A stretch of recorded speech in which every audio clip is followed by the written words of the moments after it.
দশম শ্রেণীর প্রিয় ছাত্রছাত্রীবৃন্দ, আসসালামু আলাইকুম রাহমাতুল্লাহি ওয়া বারাকাতুহু। শুভ সকাল। আমি তোমাদের আজকে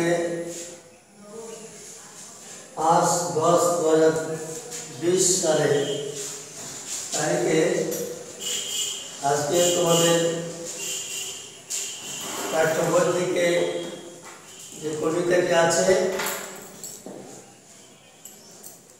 আল ওয়াতান, স্বদেশ জন্মভূমি, সেই কবিতার অনুবাদ এবং তার বিশ্লেষণ তোমাদের সামনে তুলে ধরছি। আশা করি যে যেখানে আছো তোমরা সকলে ভালো আছো। আমরা জানি যে আসলে আমাদের দুঃখ হয় যে তোমাদেরকে উপস্থিত না পেয়ে আমরা অনুপস্থিত ক্লাস নিচ্ছি। আসলে হৃদয় বিদারক একটা ঘটনা। তারপরও যেহেতু মহামারীর কারণে এই ব্যবস্থা গ্রহণ করায় সরকার গ্রহণ করেছে, তাই ন্যূনতম হলেও শিক্ষা ব্যবস্থার একটা দিক অথবা শিক্ষা ব্যবস্থা চালু রাখার জন্য এই ব্যবস্থা অব্যাহত রয়েছে। প্রিয় ছাত্রছাত্রীবৃন্দ, যে কবিতাটি তোমাদের সামনে আমি তুলে ধরব, একটা মর্ম আন্তরিক জন্মভূমির প্রতি যে ভালোবাসা, এই কবিতায় তা প্রস্ফুট হয়েছে। তোমরা জানো যে আমাদের মহান নেতা হযরত নবী করিম সাল্লাল্লাহু আলাইহি সাল্লাম মক্কা থেকে হিজরত করেছিলেন। সেই ভূমিকায় একটি হাদিসের আলোকে কথা আছে। রাসূল করিম সাল্লাল্লাহু আলাইহি সাল্লাম যখন মক্কা থেকে তিনি বিদায় নিচ্ছেন, মক্কার উপরে দাঁড়িয়ে সলসল নয়নে এবং অত্যন্ত ভারাক্রান্ত হৃদয়ে মক্কাকে উপলক্ষ্য করে বলছে, জন্মভূমিকে উপলক্ষ্য করে বলছে, হে জন্মভূমি প্রিয় মক্কা, আমি তোমায় ভালোবাসি, কিন্তু তোমার সন্তানরা আমাকে থাকতে দিল না।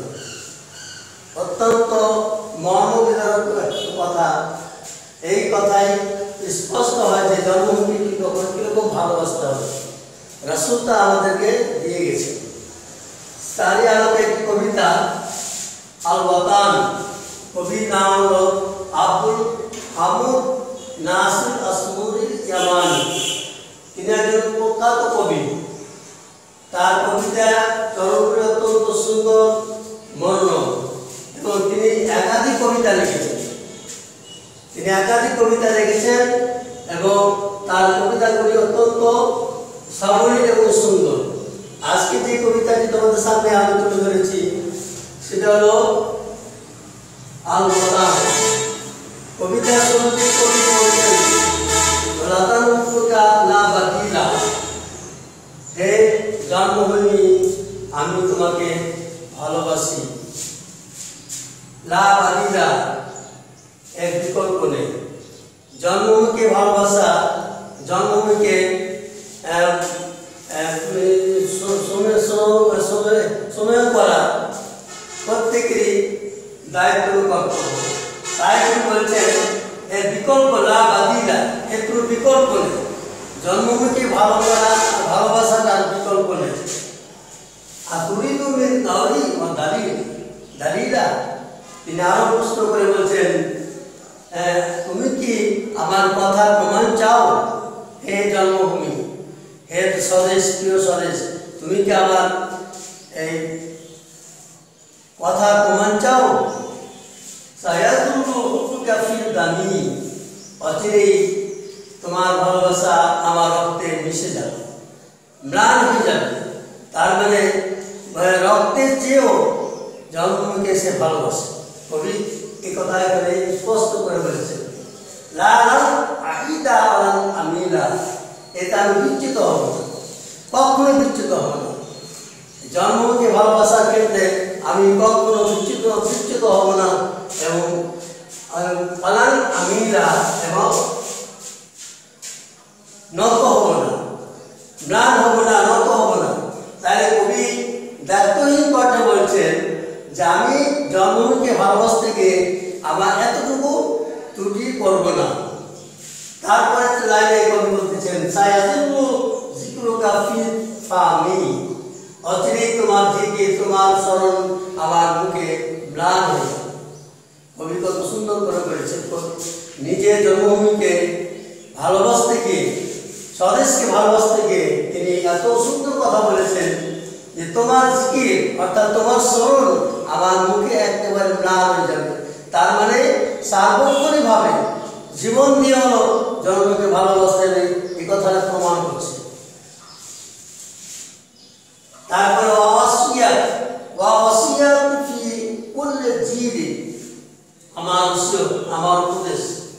আমার উপদেশ পরামর্শ রইল আমার ভবিষ্যৎ প্রজন্মের জন্য। কবি বলছেন শুধু আমি ভালোবাসলে হবে না, আমার প্রজন্মবেলা, আমার পরবর্তী প্রজন্ম যারা আসবে তারাও যেন জন্মকে অত্যন্ত ভালোবাসে, সেই দিক নির্দেশনা কবি এখানে দিয়েছেন। জিল মানে কি? আর জিয়ার ভবিষ্যৎ, জিল মানে ভবিষ্যৎ প্রজন্ম, যারা আসবে, শিশুরা আসবে, তাদের ক্ষেত্রে এখানে বলা হয়েছে।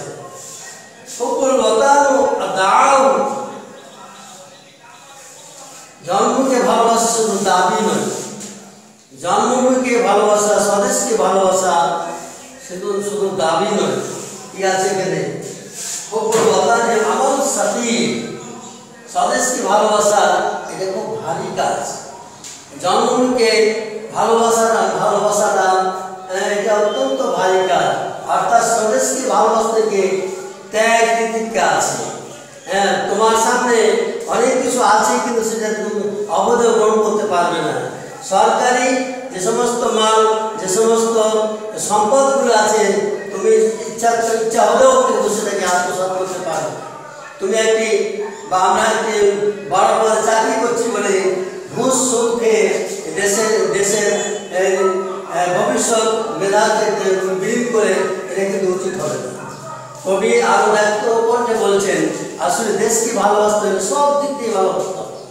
দেশের মাতৃভূমিকে, জন্মভূমিকে ভালোবাসতে হলে সব দিক দিয়ে, কাজে কর্মে, চলায় ফেরায়, সামাজিক অবস্থায়, রাষ্ট্রীয় অবস্থায়, সকল ব্যবস্থাপনায় আমাদেরকে এই জন্মকে ভালোবাসতে হবে।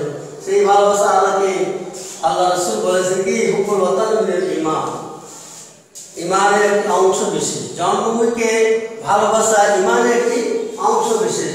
তাই কবি এখানে এত সুন্দর করে বলেছেন যে জন্মভূমিকে ভালোবাসাটা একটা ঈমানের অঙ্গ হিসেবে আখ্যায়িত করেছেন। তারপরে কবি আরো বলছেন দারিল হুক্তি ইয়া বিলাদি, হে আমার স্বদেশ, আমার জন্মভূমি, আমার ভালোবাসা, আমি এমন ভালোবাসবো যে ভালোবাসাটা প্রত্যক্ষ করবে যুগ যুগ ধরে। এই ভালোবাসাটাকে কি উপায় আছে? যেমন কোনো অট্টালিকা তৈরি করে দাও, কারণ সম্পদ থাকে কোনো একটা ইন্ডাস্ট্রি তৈরি করে দাও, কারণ সম্পদ থাকে একটা হাসপাতাল তৈরি করা, এটা যুগ যুগ ধরে এই প্রজন্ম এটা প্রত্যক্ষ করবে এবং উপভোগ করবে। কবি আরো বলছেন কবি আরো বলছেন কি আমি সংগ্রাম করবো, জেহাদ করবো ধৈর্যতার সঙ্গে। আমার যতই কণ্ঠপূর্ণ পথ হোক না কেন, আমি দেশের জন্য, জাতির জন্য, জন্মভূমির জন্য কি করবো? সংগ্রাম করবো। মহৎ উদ্দেশ্যকে বাস্তবায়ন করার জন্য। কবি কত সুন্দর কথা বলেছেন। এটা কবি বলেছেন, এটা আমাদের সামনের পাথেও। সুতরাং আমরা কবির কথায়, কবির সুর মিলিয়ে বলতে চাই যে আমরা দেশের জন্য, প্রজন্মের জন্য, জন্মভূমির জন্য, স্বদেশের জন্য আমরা কি করবো? ধৈর্যতার সাথে যুদ্ধ করবো, সংগ্রাম করবো। কবি অত্যন্ত সাবলীল কণ্ঠে বলতেছেন। তারপরে আর আওয়াজকে বলছেন উমরি, আমার সমস্ত জীবন নিষ্ঠার সঙ্গে কাজ করবো। আমার সমস্ত জীবন দিয়ে কি করবো? নিষ্ঠার সঙ্গে কাজ করবো।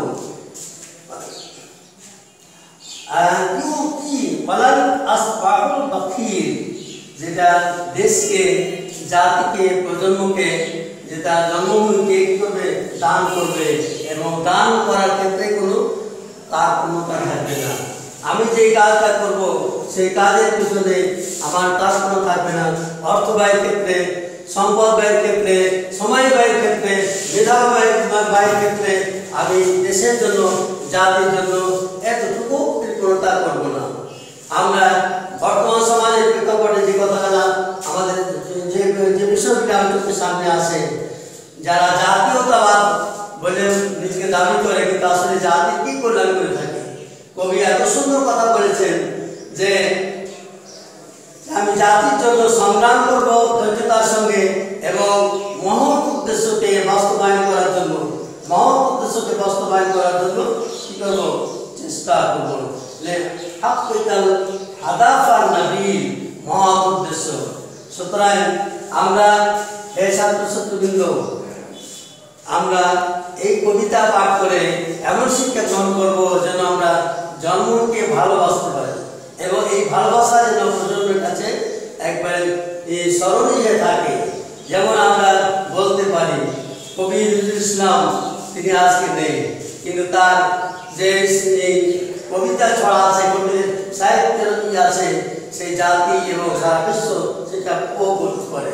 কিন্তু মরে গেলে কি হবে, তার অবদান জাতির জন্য, প্রজন্ম এই জন্মের জন্য কেউ যদি অবদান রাখে, সেই অবদানটা চিরম্লান হয়ে থাকে। কবি অতানি ইয়া মাওয়া, হে আমার জন্মভূমি, হে আমার ঠিকানা। তফুলাতিন, তফুলাত মানে কি, শৈশবের ঠিকানা। কবি বলতেছেন এই আমার জন্মভূমি, হে আমার স্বদেশ, শৈশবের ঠিকানা, কৈশোরের ঠিকানা, শিশুকালের ঠিকানা। আল্লাহ তানি ফুলকাল আসির, সেই জন্মভূমি আমাকে সঠিক জ্ঞান দান করেছেন, সঠিক শিক্ষা দিয়েছেন।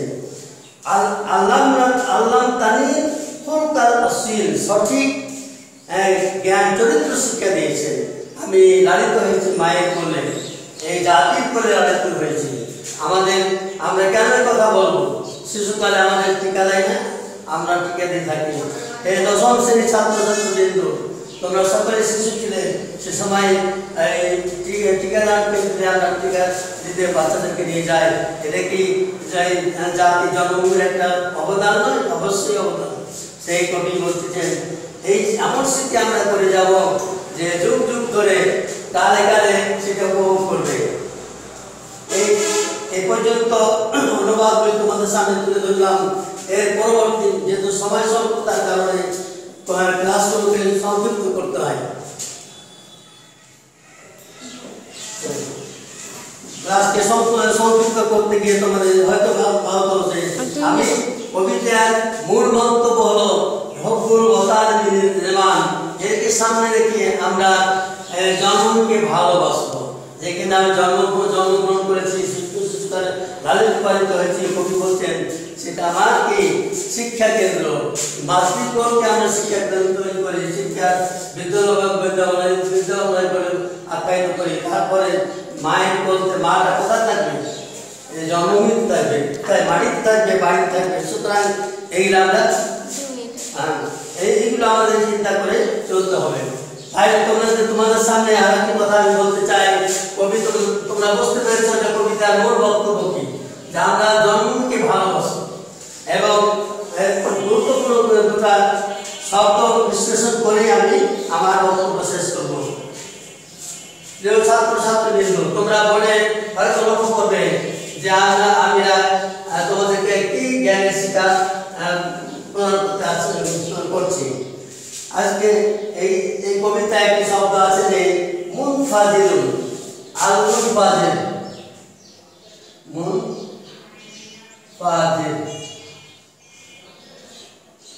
মুনফাজিল, এটা তাহা কি অর্থাৎ শব্দ বিশ্লেষণ। এই শব্দটা কি? এই শব্দটা মাঝি না মোজারা নাকি, এই জিনিসটা আমাদের ধরতে হবে। আল মুনফাজিল এটা इसमें फाइल से गया और बजाता गया और मुज़क्कर इसमें फाइल बासलोगी बासलो इसमें फाइल अर्थात पार्ट आलो शब्द इसमें फाइल अच्छा माजदार की al mun हाजिर मुनफा इंतजार माजदार में कितने को হবে al इंतजार और ये बाप की बाप का बोली बाप बोलो इंफियालु इन पे आलू एरी माजदार में की al इंफिजार माता की माता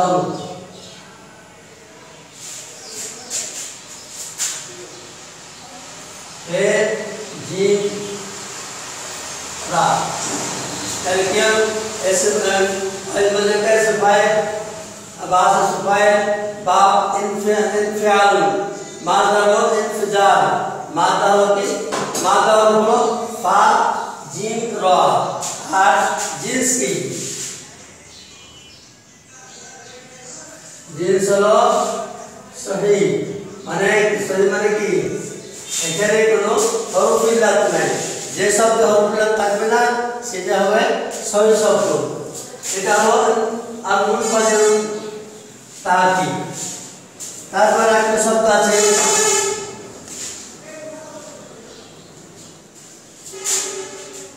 सायस सा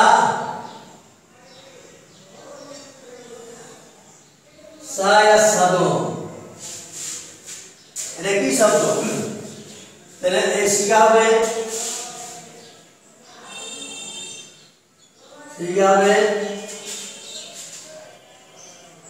ওয়াহিদ মুজাক্কার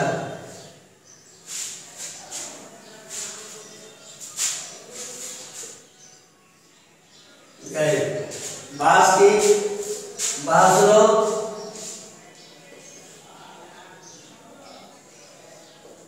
मुजारे मारूफ तारपरे हलो बाप सामिया यसमो তাহলে এখানে আর মাসদার হবে কি মাসদার হলো আসবুর মাসদার হলো কি সাহাদা সিন হাদা মাসদা সিন হা দাল সাহাদা তাহলে এটা হলো এটাও কিন্তু জিনিস সই কারণ এখানে হরফের জাত নাই সুতরাং তোমরা এই তারিখটা বুঝতে পেরেছো এটা কি দিন কয়টা 1 2 3 4 5টা 6টার মাঝে ই দিতে হবে জিন্স